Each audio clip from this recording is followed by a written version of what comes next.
우리가 이제 2024년을 시작하면서 플로잉 월십이라고 찬양 예배를 새롭게 시작을 합니다. 우리 안에 성령께서 오전에도 말씀 나눴던 것처럼 성령께서 충만하시면 흘러 넘치는 거예요. 맨날 우리가 간간히 그냥 턱걸이 형식으로 살아나가는 삶이 아니라 넘쳐나게 하신 하나님의 성령의 은혜가 이 시간 여러분과 함께 하기를 주님의 이름으로 축원드립니다. 오늘 이 본문의 말씀은 이렇게 시작해요. 초막절이라고 하는 명절 끝날에 예루살렘에 모인 성도들에게 이런 외침이 있습니다. 오늘 요한복음 7장 37절 38절인데 명절 끝날 곧 큰 날에 예수께서 서서 외쳐 가라사대 누구든지 목마르거든 내게로 와서 마시라. 나를 믿는 자는 성경의 이름같이 그 배에서 생수의 강이 흘러 넘치리라. 아멘. 근데 오늘 이 흘러 넘친다고 하는 이 말씀을 하면서 그를 믿는 자들이 받을 성령을 가리켜서 하신 말씀이라고 우리에게 소개해 주고 있어요. 그러니까 다시 말하면 성령을 받아야 된다는 거죠. 성령을 받으면 흘러 넘치는 사람이 될 수 있는 거예요. 자, 옆에 사람 보세요. 어떻게 사랑이 흘러 넘치나요? 네?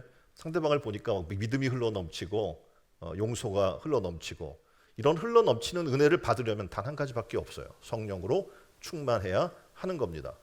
그래서 컵이 있어요. 물을 이제 거기다 우리가 흔히 반 정도 채웠다고 생각을 해봅시다. 가만히 놔두면 증발하거나 아니면 먼지가 계속 쌓여서 어떻게 해요? 변질이 되겠죠. 그럼 이것을 계속 신선하게 만들려면 어떻게 될까요? 계속 물을 부어야 되는 거예요. 우리의 신앙의 삶이 새로워지려면 한 가지밖에 없습니다. 성령으로 충만해서 계속 흘러 넘치는 거예요. 제 앞에 사람은 얼굴을 보세요. 인상 쓰고 있나요? 웃고 있나요? 분명히 성경의 원리는 이렇게 얘기해요. 항상 기뻐하라. 그렇죠? 너무나 잘 알고 있어요. 기뻐하라고 말씀하는데 기뻐하지 못하는 이유, 내 안에 충만한 성령의 은혜가 없기 때문에 그렇습니다. 그렇기 때문에 어떻게 해요? 흘러 넘치지가 않고 간당간당하게 사는 거예요. 신앙생활을 하면서 교회에 많은 사람들이 와요. 그래서 신앙생활을 이렇게 하죠. 내가 지금 신앙생활을 하는데 지금 나도 사명 감당하기 힘들고 나 혼자도 신앙생활하기 힘든데 다른 사람은 어떻게 챙겨? 라는 얘기를 종종 듣습니다. 당연한 거예요. 왜냐하면 성령으로 충만하지 않으면 흘러 넘치지 않으니까 다른 사람을 은혜로 채워줄 수도 없고 다른 사람은 어떻게 해요? 믿음의 은혜로 넘쳐나게 해줄 수가 없는 겁니다. 분명히 목마른 자는 누구든지 예수께 나오라고 얘기해요. 이 시간 예수께 나온 여러분에게 하나님께서 성령의 충만한 은혜로 채워주시기를 주님의 이름으로 축원드립니다. 여기서 보면 그 배에서 생수의 강이라고 하는 배가 있어요. 이 단어는 헬라어로 코일리아라고 하는 말로 사용이 됩니다. 사람의 깊숙한 내면을 얘기하는 거예요.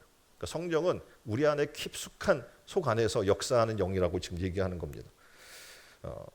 이 통계를 보니까 개신교 대학생 중에서 예수 그리스도를 주로 영접했다라고 하는 확신하는 비율이 10년 새 크게 줄어들었대요. 2012년 영접했다는 비율이 63%였는데 10년 새 33%로 줄었어요.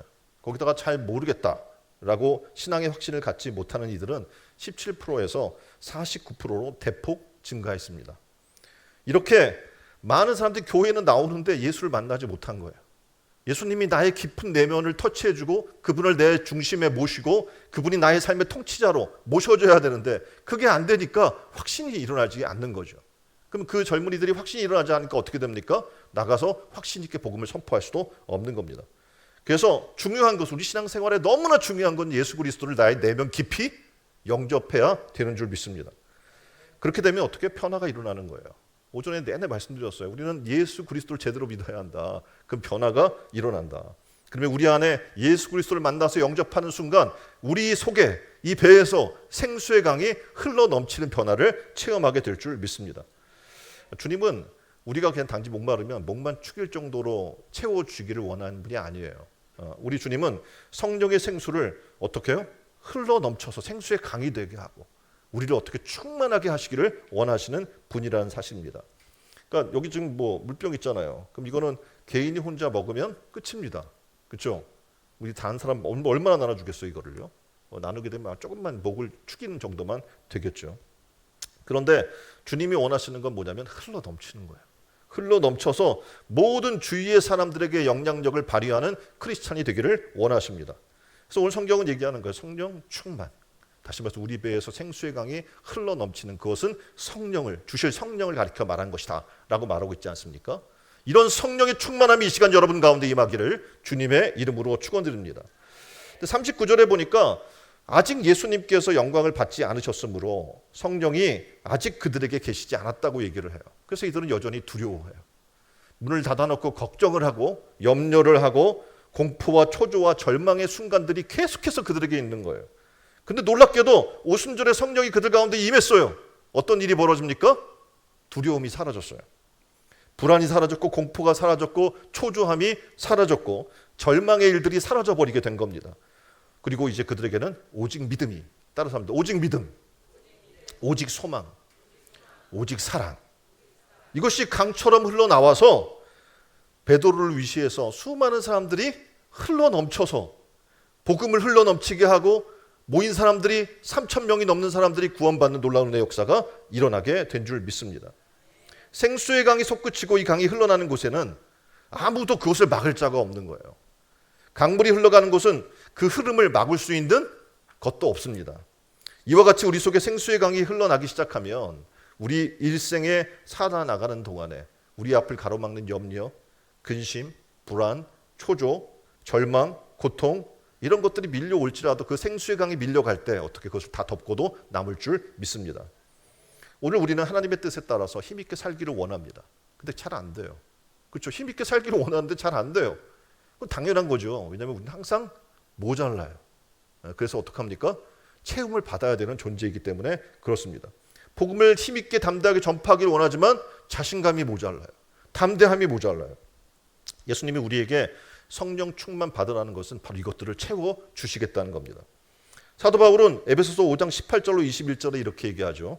술 취하지 말라. 이는 방탕한 것이니 오직 성령의 충만함을 받으라. 여기서 이 말씀에서 왜 성령 충만과 술 취함을 비교했을까요? 이 땅을 살아나간 동안에 이 타락한 세상 속에서는 술 취함이 멈추지 않을 겁니다. 우리나라가 어떻게 보면 복음이 들어와서 그나마 많이 좋아진 건데도 지금 이 정도고 우리가 술 하면 굉장히 소비가 굉장히 많은 나라 중에 하나입니다. 뭐 북쪽으로 가면 뭐 러시아나 뭐 북한이나 이런 나라도 있잖아요. 중국이나 거기는 알코올 도수가 높아요. 왜냐하면 추위를 견디기 위해서 그렇죠. 근데 우리나라는 사계절을 갖고 있음에도 불구하고 알코올 소비량이 어마어마한 거예요. 근데 성경은 우리에게 이야기해요. 술 취하지 말라고. 이는 방탕한 거라고. 그래서 너희는 대신에 성령의 충만을 받으라고 그렇게 얘기를 합니다. 사람은 가슴 속에 소망이 필요한데 어떤 다른 영적인 존재이기 때문에 영적 기쁨이 필요한데 그걸 채우지 못하니까 다른 걸로 채우려고 하는 그런 마음들이 있습니다. 왜냐하면 사람은 밥만 먹고 사는 존재가 아니고 옷만 좋은 것 입는다고 뭐 즐겁고 그냥 끝나는 것이 아니기 때문에 그렇습니다. 가정주부들이 요즘 굉장히 우울증에 많이 걸리고 그리고 심신미약에 걸린다고 얘기를 해요. 이유가 있어요. 왜냐하면 지금 그림처럼 계속 매일 아침부터 저녁까지 같은 일을 반복하기 때문에 그렇습니다. 밥을 짓습니다. 설거지를 합니다. 집안 청소를 합니다. 또 뭘 준비해야 돼요? 점심을 준비하고 또 점심을 만들고 또 밥을 먹고 설거지하고 저녁이면 저녁밥 짓고 또 설거지하고 그래서 가사노동이라는 게 어마어마한 거예요. 똑같은 일을 반복해요. 그리고 맨날 똑같은 남편을 봅니다. 지쳐요. 그래서 가끔 이제 뭐 연예인을 좋아하고 그러기도 한데 그런데 어떻게 세월이 반복된 동안에 그러니까 어떻게 이제 지치고 피곤하고 반복되는 일상이 그들을 피곤하고 병들게 만드는 거죠. 그래서 뭐 뭔가 심장에 박동하는 뭔가가 필요해라고 사람들이 이야기를 해요. 뭐 어디서 그런 기쁨을 얻을 수 있고 그런 충만함을 얻을 수 있습니까? 매슬로의 욕구 5단계가 있어요. 여기에 보면 사람들이 자아 실현의 욕구가 있대요. 그러니까 명예나 권력이나 성취 이런 걸 욕구가 있죠. 그리고 관계에서 받고 싶은 그런 욕구도 있어요. 안전에 대한 욕구도 있고 그리고 의식주 등 생리적인 욕구도 있습니다. 그러니까 세상에서 이런 욕구들을 채워나가려고 하는데 세상 그 누구도 그걸 만족시켜 줄 사람은 없어요. 그래서 사람들이 술을 취해요. 좀 잊어보려고 하는 거죠. 하다못해 요즘은 우리나라가 굉장히 마약에 굉장히 강한 국가가 돼버렸어요. 굉장히 안전 국가였는데 마약대 그리고 음란함과 방탕함에 여러분이 아시는 것처럼 지금 뭐 SNS나 온라인이나 이런 것들을 통해서 우리나라가 지금 얼마나 심각한지를 여러분이 알고 있을 겁니다. 혹은 돈과 권력에서 기쁨을 얻어보려고 합니다. 그런데 이런 것들의 문제는 뭐냐면 일시적이라는 거예요. 그리고 육신의 쾌락에 머문다는 것이고 영적인 우리 존재를 만족하기에는 턱도 없이 부족하다는 거죠. 술이 취하면 많은 사람이 소심한데 대담해져요. 왜냐하면 이게 정신줄을 놓게 만들잖아요. 그러니까 위아래도 없고 뭐 지금 자신의 존재의 어떤 위치도 망각해버리는 거예요. 그런데 그것도 고래고래 소리를 칠 수 있는 담대함도 술이 깨면 끝나는 거예요. 그 뒤에 닥쳐올 수많은 이제 문제 앞에서 두려움 가운데 떨게 되는 거죠. 잠깐이에요. 시간이 지나면 골치가 아파요. 돈도 낭비하고 또한 도덕적인 방탕으로 자신을 파괴하는 일들이 초래가 되고 가정의 불화가 만들어지기도 합니다. 그림을 보면 마태복음 11장 28절에 이렇게 얘기해요.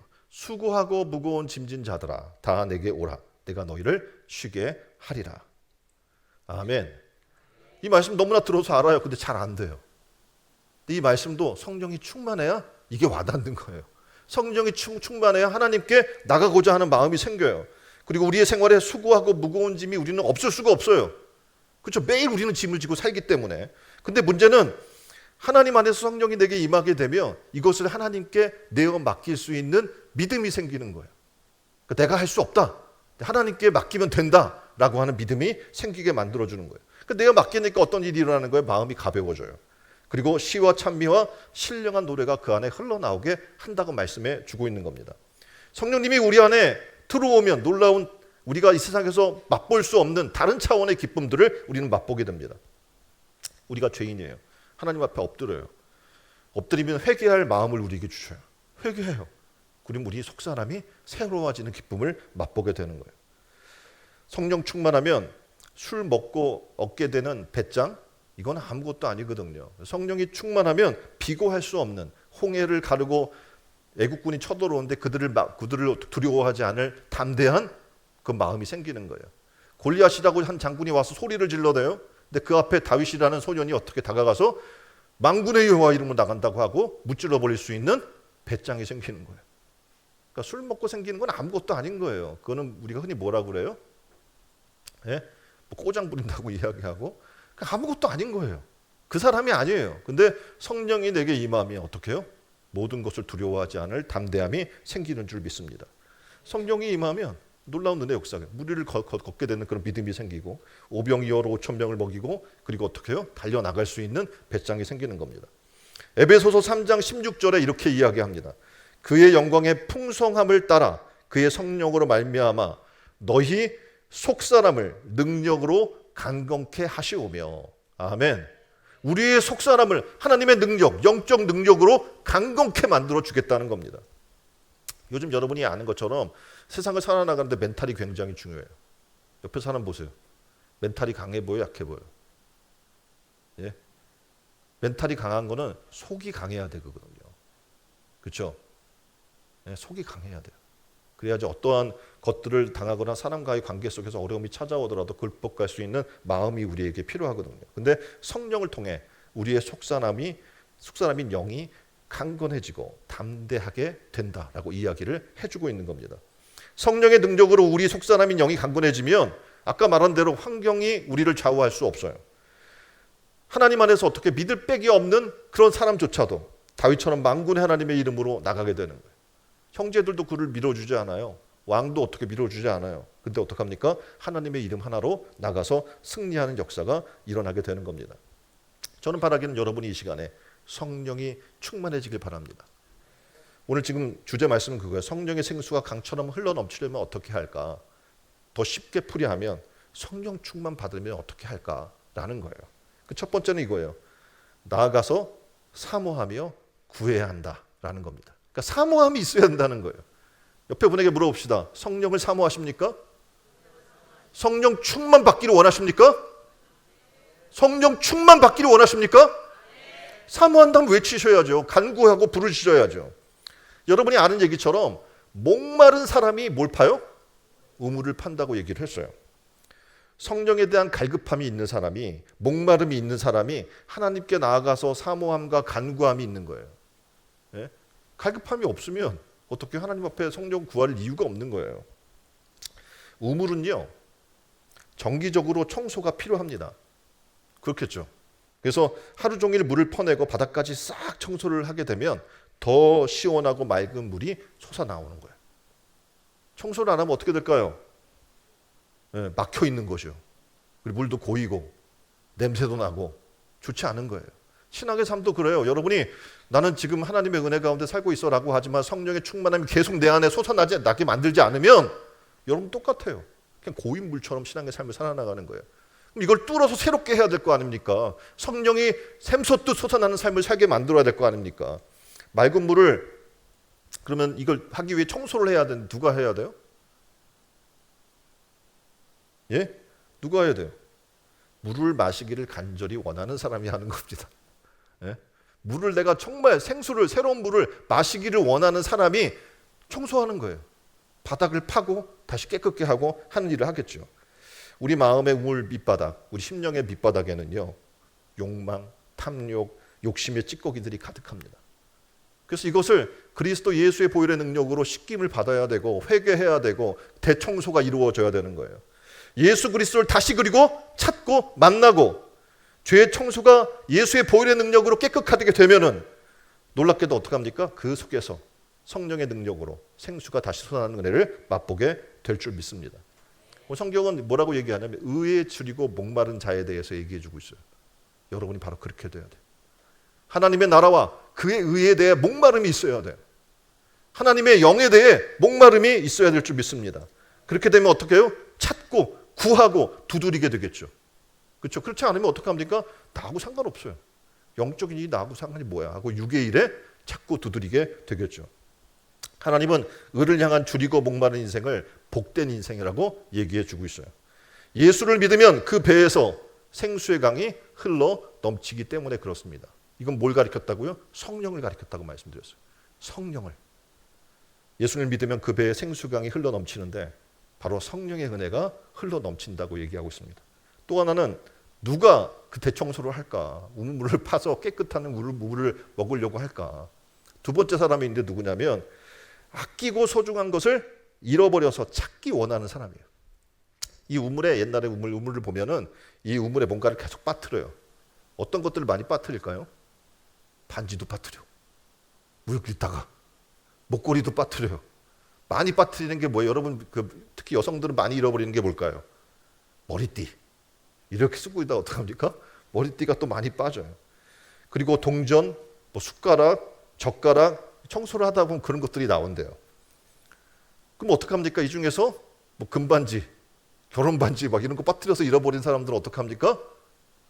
그거를 빨리 파겠죠. 다시 파서 바닥을 다 긁어내고 그걸 찾아내겠죠. 다시 말하면 예수님을 다시 만나기를 원하는 사람이 대청소를 하는 거예요. 그러니까 예수님에 대한 갈급함이 있는 사람, 다시 그 첫사랑을 발견하기 원하는 사람, 첫사랑으로 돌아가서 그분을 만나고 새롭게 되기를 원하는 사람이 우물물을 파는 거예요. 바닥을 파서 청소하는 거예요. 옆에 분에게 물어봅시다. 말씀에 목마름이 있습니까? 예, 교회는 오는데 성경 읽었어요? 맨날 물어본단 말이에요. 특히 이제 학습, 세례, 입회 받는 분한테는 성경 일독했어요? 우리가 기본 읽어야 되는 성경 읽었어요? 계속 물어본단 말이에요. 예, 근데 이거를 물어봐서 하는 게 아니거든요. 주님을 찾기를 원하고 만나기를 원하고 갈급함이 있으면 말씀에 대한 갈급함도 일어나게 되는 거예요. 누가 읽으라고 해서 읽는 게 아니에요. 내가 너무 좋아서 읽는 거예요. 드라마 좋아하면 시리즈를 어떻게 날 잡아서 그냥 밤새도록 보잖아요. 찾아서. 돈도 지불해 가면서. 이유가 뭐예요? 보고 싶은 마음이 크기 때문에 그렇죠. 우리가 예수에 대한 갈망이 있으면 그렇게 되는 거예요. 예수님을 다시 찾기를 원합니다. 여러분이 다시 예수님을 만나기를 원합니다. 그렇게 되면 어떡합니까? 그 속에서 생수의 강이 흘러넘치는 애를 맛보게 될 줄 믿습니다. 하나님의 의를 갈망하십니까? 하나님의 나라를 갈망하십니까? 그렇다면 어떻게 우리는 대청소를 시작해야 되는 거예요. 우리 심령에 여전히 세상 것을 추구하고 탐욕스러웠던 우리의 삶의 모습들을 다시 청소하는 회개함으로 다시 새로움을 입는 은혜가 있기를 바랍니다. 우물가의 여인은요, 어떤 물을 찾았냐면 마시면 다시 목마른 그런 물을 찾았어요. 그런데 놀랍게도 예수님을 만났어요. 근데 예수님이 어떻게 해요? 영원히 목마르지 않는 물에 대해서 이야기하게 되고 회개하게 되니까 어떻게 해요? 영생하는 그 물을 맛보게 된 겁니다. 성령 하나님을 만나고 사모하고 충만하여 그 성령의 지휘받기를 원합니다. 그렇게 되면 어떡합니까? 말씀한 대로 그 속에서 생수의 강이 흘러넘쳐서 여러분의 삶이 메마르지 않고 충만해지고 흐르고 넘쳐서 다른 이들에게도 어떻게 동일하게 그 은혜를 전파하는 능력의 사람, 영향력이 있는 사람이 될 줄 믿습니다. 누가복음 11장 11절로 13절 말씀입니다. 너희가 악할지라도 자녀에게 좋은 것을 줄 알거든 하물며 하늘에 계신 너희 아버지께 구하는 자에게 성령을 주지 않겠느냐. 예? 얘기하잖아요. 악한 자라도 자녀에게 좋은 거 주는데 너희가 하늘 아버지께 구하면 성령을 선물로 안 주겠냐. 성령 왜 못 받아요? 구하지 않아서 그래요. 갈급함이 없어서 그래요. 간절함이 없어서 그래요. 이 시간 어떻게 해요? 구하세요. 그래서 성령의 충만함을 이름받는 여러분 되기를 주님의 이름으로 축원드립니다. 아무에게나 성령을 주는 게 아니에요. 하나님은 어떤 사람에게? 구하는 자에게. 이 시간 목마르십니까? 영적으로 갈급함이 있습니까? 예수님을 만나기를 원하고 다시 찾기를 원하십니까? 이 시간 하나님께 찾고 두드리고 구하십시오. 그럼 하나님 만나 주실 겁니다. 그래서 이 시간 성령의 충만함이 갈급한 여러분에게 있게 될 줄 믿습니다. 두 번째, 죄에서 떠나야 돼요. 성령이라는 영은 한번 우리가 볼 필요가 있어요. 성령은 거룩할 성자 영영자를 쓰죠. 한마디로 이야기하면 성령은 어떤 영이에요? 거룩한 영. 그 영이 내 안에 와야 돼요. 내 내면 깊숙이 들어와야 돼요. 그러려면 내가 어떻게 해야 돼요? 거룩해져야 돼요.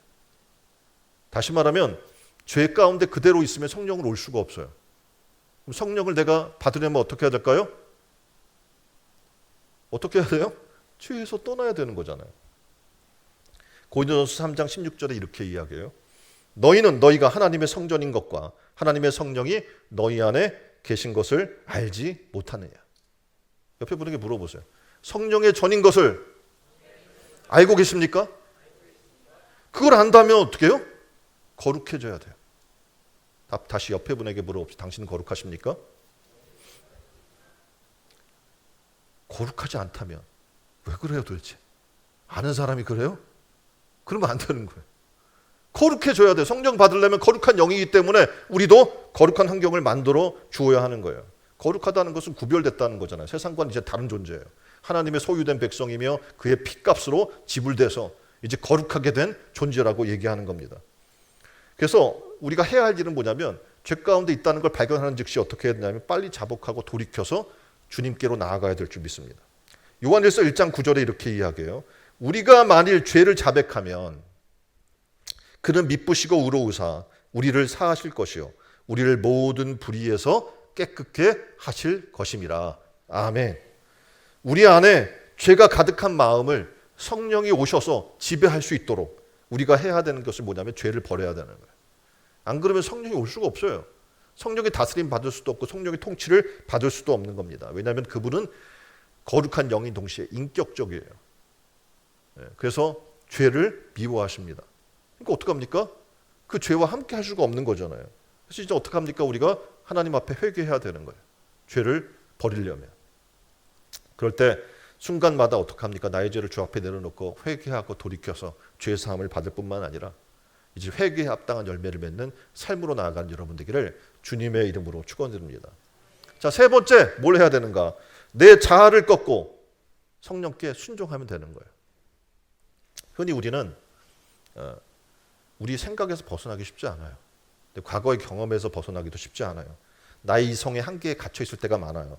내 경험의 한계에 갇혀 있을 때가 많고 신학의 한계 속에 갇혀 있을 수도 있어요. 그래서 신학 초보들은요, 그 신학의 한계에 딱 갇혀서 벗어나지를 못해요. 거기서 굉장히 단순하고 거기서 벗어날 수 없는 한계 속에 갇혀 있습니다. 그런데 우리는 잘 알아야 돼요. 우리는 몇 차원? 1차원이세요? 3차원이십니까? 혹은 4차원이 있다고 얘기하는데 그런 사람은 없습니다. 자, 차원을 한번 볼까요? 도표를 보시면 그림은 지금 0차원에서부터 0차원은 뭐예요? 지금 점이죠. 예. 그리고 1차원은 선분으로 그려져 있어요. 2차원은 사각형, 3차원은 정육면체를 얘기를 합니다. 우리는 그 정육면체에 갇혀 있는 존재라는 얘기예요. 그리고 4차원을 흔히 이야기할 때 초입방체라고 이야기를 하거든요. 그러니까 뭐 그것까지는 이해를 하지 못하더라도 3차원 우리 존재의 현실을 한번 볼 필요가 있죠. 3차원은 어떻게 말씀드린 대로 정육면체, 그러니까 시간, 공간 이런 것에 갇혀 있는 존재예요. 시간 초월할 수 있는 분. 그런 걸 원하니까 막 슈퍼맨 같은 존재를 원하잖아요. 막 지구를 몇 바퀴 돌면 그냥 시간도 거꾸로 돌리고. 말도 안 되는 얘기지만 어쨌든 어떡합니까? 그런 갇혀 있어 시간에. 공간도 여러분이 지금 여기 있다 갑자기 딴 데로 옮길 수 있어요? 동시에 있을 수 있어요? 없어요. 우리는 공간에도 갇혀 있는 그런 한계 속에 있는 존재입니다. 자, 이런 3차원적인 존재가 이 차원을 뛰어넘어서 온 우주 만물을 지으신 창조주를 거론해요? 그분의 논할 수 있어요? 3차원도 우리가 다 이해를 못하는데 초차원적인 4차원도 아니고 5차원인데 그것을 뛰어넘는 차원의 하나님에 대해서 우리가 언급한다? 이건 말도 안 되는 거거든요. 이해할 수도 없어요. 그분을. 알 수도 없고 접근조차 안 되는 그런 분이라는 사실을 우리는 이해할 필요가 있습니다. 나의 생각보다 나의 뜻보다 더 크고 놀라우신 주님이라고 이야기 그림을 보면 나의 생각보다 나의 뜻보다 더 크고 놀라우신 주님이에요. 그래서 주님을 만나고 나면 수많은 성경의 시인들이 이렇게 이야기해요. 주 여호와는 광대하시도다. 너무 크다. 너무 위대하다. 내가 알 수 없는 너무 위대한 분이다. 라고 다 얘기하는 거예요. 그래서 주님을 알면 알수록 지금 제가 얼마나 오랫동안 주님을 알았겠어요. 예? 그러니까 저는 전공자잖아. 그러니까 그리고 저는 그 종류가 많아요. 그러니까 굉장히 부분으로 굉장히 전공을 많이 했단 말이에요. 그런데도 불구하고 하나님 잘 모르겠어요. 왜냐하면 3차원이 우리 머리로 초차원 하나님을 이해할 수 없는 거예요. 하나님이 유일한 방법을 주셨는데 뭐냐면 믿음이라는 거예요. 믿음이란 코드로 하나님을 접근하게 만들어 주셨어요. 그 믿음이라는 걸 통해서 어떻게 하나님을 이해할 수 있게 만들어 주었어요. 근데 우리의 경험이나 지식이나 3차원적인 이런 수없이 노력한 공부로는 하나님을 이해할 수도 알 수도 없는 겁니다. 근데 우리는 너무 고집불통이에요. 그래서 과거의 경험이나 생각 속에 갇혀서 하나님을 접근하려고만 이야기하고 내 이 작은 머리로 하나님을 이해시켜달라고 얘기해요. 어떤 분은 와서 나를 이해시키세요. 하나님 보여주세요. 막 이렇게 얘기를 해요. 가능해요? 3차원한테 어떻게 초차원을 보여줘요? 말도 안 되는 거죠.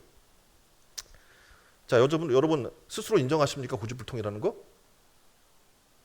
한번 옆에 분에게 물어보세요. 당신 고집쟁이죠? 예. 자기는 그렇게 생각 안 해요. 그런데 여러분은 다 고집불통에다 황소고집에다가 그렇습니다. 자기는 인정하지 않지만 집에 가서 가족에게 물어보면 돼요. 그럼 어떡합니까? 얼마나 얘가 고집불통인지 얘기해줘요. 부모님이.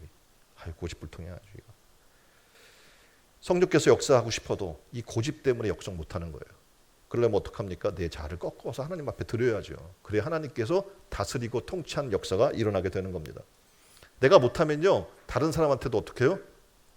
그것을 하도록 용인을 못해요. 예? 사촌이 땅을 쌓으면 내 것도 아닌데 배가 아프단 말이에요. 이유는 뭡니까? 내 게 아닌데 남이 가졌으니까 기분 나쁜 거예요. 예? 그런 게 우리 인간의 마음이에요. 영적 교만이에요. 우리 자신이 성령의 강 같은 역사를 스스로가 막아버려요. 그래서 그 역사를 우리 스스로 하지 못하게 하는 것을 보게 됩니다. 그리고 강에 보면 뚝이 있잖아요. 뚝을 만들어 놓으면 이 강이 흘러 넘치지 못하죠. 근데 이 뚝을 딱 부러뜨리면 어떻게 흘러 넘치는 거예요. 오늘 우리의 가운데 심령에도 뚝이 있어요. 성령의 역사를 가로막는 뚝들이 있습니다.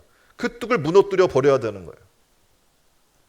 가정에 성령이 놀라운 역사가 일어나려고 한다면 여러분 자신의 어떻게 해요? 성령을 가로막는 강둑을 무너뜨리길 바랍니다. 그럴 때 강물의 은혜의 역사가 넘치도록 그 안에 임하게 될 줄 믿습니다. 어느 목사님이 거짓말하는 아들이 있었어요. 그래서 이분은 굉장히 엄격한 분이라서 거짓말하면 너 100대 맞을 거야 이렇게 얘기를 했어요. 근데 정말 거짓말을 한 거예요, 얘가. 그래서 매를 때리기 시작해요, 10대. 너무 아파해요. 그래서 약속은 약속이니까 하고 100대를 때렸어요. 아이도 울고 때린 아빠도 울고 하나님께 기도하는데 하나님께서 이 아버지에게 질문합니다. 야, 너는 잘했니? 이렇게 물어보는 거예요. 아닙니다. 너도 100대 맞아야겠니? 이렇게 얘기하시는 거예요. 내가 잘못했을 때마다 내가 매를 댔다면 넌 지금 어떻겠니? 라고 물어보시는 거죠. 그제서야 십자가의 사랑과 용서의 복음이 깨달아지더랍니다. 하나님 앞에 울면서 그 아이를 매로 때린 것에 대해서 다스린 것에 대해서 회개했습니다. 근데 또 아들이 거짓말한 거예요. 탕자를 위해서 잔치를 베푼 아버지의 비유가 생각이 나서 온 집안에 풍선을 달고 장식을 하고 웰컴이라고 써붙이고 음식을 준비하고 파티를 준비했어요. 이제 지난번에 100대 맞았는데 이번에는 죽었다 그러고 이제 집에 죽을 상을 하고 들어오는 아들이 이걸 보고 사랑한다고 얘기하는데 어떻게 해요? 깜짝 놀란 거예요. 눈이 휘둥그레졌어요. 아들은 큰 충격을 받았지만 믿겠어요, 안 믿겠어요? 이게 뭐 하는 짓이야? 반신반의하면서 있었어요. 그래도 계속 사랑을 표현하고 고백하고 때린 것에 대한 용서를 구했습니다. 그랬더니 아이가 조금씩 변하더래요. 그리고 어느 날 갑자기 아버지에게 농담을 하더래요. 그날 그 목사는 비로소 이 아이가 자기가 이제 아버지로 이 아이가 인정하는구나 생각을 했다는 거예요. 그리고 그것을 모든 교인들에게 적용시키기 시작했어요. 그랬더니 모든 문제가 다 풀리더랍니다. 우리의 삶이 그래요. 그러니까 우리가 기준을 만들고 뚝을 만들어 놓고 하나님의 역사를 가로막고 있는 부분들이 많이 있는 거예요. CCC 김성철 선교사님의 일본에서 사역할 때 이야기예요. 일본 선교하면서 이제 한참 독도 문제 때문에 골치가 아팠던 때가 있어요. 그때 한일 간의 갈등이 굉장히 커졌기 때문에 자기도 일본 사람이 싫었어요. 미워 죽겠는 거예요, 이 사람이. 그래서 이제 필리핀에서 CCC 세계 선교 대회가 열렸는데 저녁 기도회 시간에 눈물로 기도를 합니다. 하나님, 도무지 이 일본 쪽 모모 사람들이 용서가 안 돼요. 어떻게 해야 됩니까? 하나님이 답을 주시는 거예요. 야, 나는 이미 용서했다. 그런데도 그 사람 보면 미워요. 일본 사람들만 보기만 하면 막 그냥 화가 나요. 어떤 사람은 그래서 일본 가지도 않는 사람들도 있잖아요. 눈물로 기도하고 눈을 뜨니까 옆에서 일본 목사님이 무릎을 꿇으면서 눈물을 흘리면서 이렇게 얘기하더래요. 선교사님, 우리 일본을 용서해 주세요. 우리 일본을 용서해 주세요. 그 이야기를 듣고 갑자기 마음이 울컥했어요. 그리고 하나님이 주신 긍휼의 마음이 들어갑니다. 그 이후에 그 목사님 붙들고 울기 시작합니다. 주변 사람들도 함께 모여서 다 울기 시작을 해요. 그리고 이제 그의 긍휼의 마음이 변하지 않았다라고 얘기합니다. 우린 가만히 보니까 그래요. 사람이 나쁜 게 문제가 아니더라는 거죠. 여건 환경이 어려운 게 문제가 아니더라는 거예요. 문제는 뭐냐면 내 마음이에요. 내 마음에 용서의 마음이 없는 거예요. 하나님이 주셨는데도 불구하고 하나님은 이미 용서하고 사랑한다고 얘기했음에도 불구하고 내가 과거의 것들을 잊지 못하는 거죠. 우리 흔히 그러잖아요. 서로 있으면 용서한다고 얘기해요. 옆에 분에게 얘기해 주세요. 다 용서해. 다 용서해. 다 용서하겠어. 기억하지 않겠어. 이렇게 얘기를 하는데 좀만 문제가 발생하면 어떡해요? 그때 그랬지. 몇 월 며칠 몇 시 다 기억하고 있다고 또 그렇게 나오는 거예요. 용서할 수 있는 그런 여건이 우리는 없어요. 그래서 필요한 게 뭡니까? 성령의 은혜가 필요한 거예요. 우리 이 마음의 강둑을 무너뜨려야 돼요. 그럴 때 성령의 은혜가 강물처럼 흘러넘쳐서 우리의 완고함을 꺾어주시고 그리고 성령이 충만케 하는 역사가 일어나게 될 줄 믿습니다. 우리 교회 안에서, 여러분의 직장 안에서, 학교 안에서 바로 이 은혜의 강물을 터뜨리게 하는 건 바로 여러분이 돼야 돼요. 내가 그걸 막는 존재가 돼서는 안 되는 줄 믿습니다. 다시 한번 묻겠습니다. 성령으로 충만하십니까? 이 질문을 받으면 교회는 다니지만 다들 움찔해요. 왜냐하면 성령으로 충만하지 않기 때문에 그렇겠죠. 근데 성령의 충만은 우리 신앙생활의 기초예요. 초대교회의 시작은 바로 성령 충만함으로부터 시작됐기 때문에 그렇습니다. 자, 성령 충만이 힘의 원천인 걸 알았습니다. 그럼 어떻게 해야 돼요? 성령을 계속 의지해야 되죠. 근데 새벽부터 저녁까지 아무리 뛰고 돈을 벌고 열심을 내도 그것은 열매 없는 고통일 뿐이라고 성경은 얘기하고 있습니다. 우리 가정, 사업, 교회가 뭐와 같냐면 성령 없는 달려가는 삶은 가솔린 없는 자동차와 같은 거예요. 나갈 수가 없어요. 모양은 있는데 경건의 능력이 없는 삶을 살게 되는 거예요. 교회 다녀요. 직분도 있고 외모로는 착해 보여요. 그런데 성령의 능력이 없는. 오늘 성경은 얘기합니다. 누구든지 목마르거든 내게로 와서 마셔라. 나를 믿는 자는 성경의 이름과 같이 그 배에서 생수의 강이 흘러나리라. 아멘. 이 시간 하나님 앞에 우리 한 목소리로 기도했으면 좋겠어요. 하나님, 내 죄를 회개합니다. 내 밑바닥에 가로막아서 성령의 역사를 가로막고 있는 나의 죄악들을 청소하기를 원합니다. 주님의 보혈로 씻겨주세요. 성령의 불로 태워주세요. 그래서 이 죄가 깨끗하게 돼서 성령이 내 안에 충만하게 임하게 해달라고 이 시간 기도했으면 좋겠습니다. 하나님, 내 자신을 꺾기를 원합니다. 나의 교만함을 꺾기를 원합니다. 나의 욕심과 탐심과 세상 사랑하는 마음을 꺾기를 원합니다. 이 시간 주님 앞에 철저히 여러분의 그 마음들을 내려놓았으면 좋겠어요. 그래서 내 내면부터 흘러넘치는 성령의 생수의 강물이 흘러넘치는 은혜를 이 시간 맛보기를 주님의 이름으로 축원드립니다. 우리 다 같이 한 목소리로 기도합니다.